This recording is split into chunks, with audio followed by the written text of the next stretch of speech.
પહેલગામમાં થયેલા આતંકવાદી હુમલા પછી ભારતીય સૈન્યએ જે પ્રકારે કહી શકાય કે પાકિસ્તાને જડબાતોડ જવાબ આપ્યો છે અને સૈનિકો છે એનો હોંસલો બુલંદ કરવા માટે આજે ભાવનગરમાં પણ તિરંગા યાત્રાનું આયોજન કરવામાં આવ્યું છે। ભાવનગર શહેરમાં મોટી સંખ્યામાં તિરંગા યાત્રા નીકળી છે।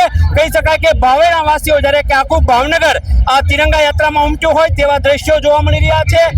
નગરજનો છે એ સ્વયંભૂ જે પ્રકારે કહી શકાય કે સમગ્ર દેશમાં પાકિસ્તાન સામે રોષ જોવા મળી રહ્યો છે। જે પ્રકારે આપણા સૈન્યએ પાકિસ્તાનને ધૂળ ચાટતું કર્યું છે, અનેક સ્થળોએ એમની ઉપર વિજય મેળવ્યો છે, ત્યારે આ વિજયને મનાવવા માટે કહી શકાય કે સમગ્ર દેશમાં આજે તિરંગા યાત્રાનું આયોજન કરવામાં આવ્યું છે અને એના ભાગરૂપે ભાવનગરમાં પણ આ તિરંગા યાત્રા યોજાઈ રહી છે।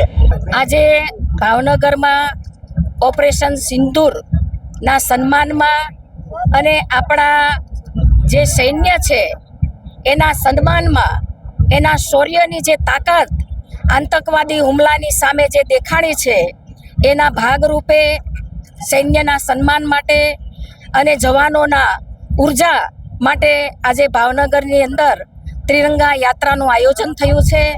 આ આયોજનની અંદર સંતો, મહંતો, NGO સંસ્થાઓ, વેપારીઓ અને ભાવેણાવાસીના સૌ પ્રજાજનો આ ત્રિરંગા યાત્રાની અંદર જોડાયા છે અને મા ભારતીના અને રાષ્ટ્રના શ્રેષ્ઠ નિર્માણમાં આજે સૌ અહીંયા એકત્રિત થયા છે।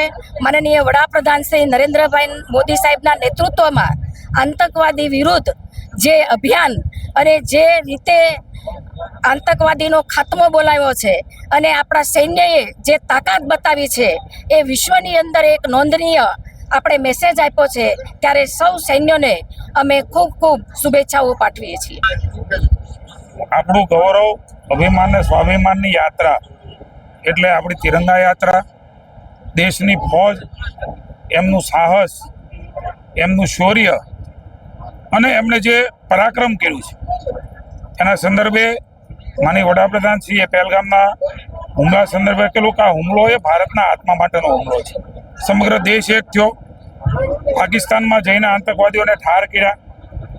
આપણું ફૌજ, આપણું ગૌરવ છે, આપણી આન બાન ને શાન કે આપણો મા ભારતીનો ધ્વજ છે। આજે ભાવનગર ખાતે શ્રીમતી નીમુબેન બાંભણિયા, માનનીય કેન્દ્રીય મંત્રીશ્રીની વિશેષ ઉપસ્થિતિમાં માનનીય મેયરશ્રી, શહેર પ્રમુખ શ્રી કુમારભાઈ, ધારાસભ્ય સેજલબેન, પૂર્વ ધારાસભ્ય બેન શ્રી વિભાવરબેન, માનનીય કલેક્ટરશ્રી, SP શ્રી, કમિશનરશ્રી અને સૌ NGO, વિવિધ સંસ્થાઓ, ટ્રેડ અને યુનિયનો દ્વારા આજે સ્વયંભૂ આપણા ફૌજના ગૌરવ માટે અને એમને વધારવા માટે મહાનગરના રાજમાર્ગો પર આપણે આ યાત્રા ફરી છે।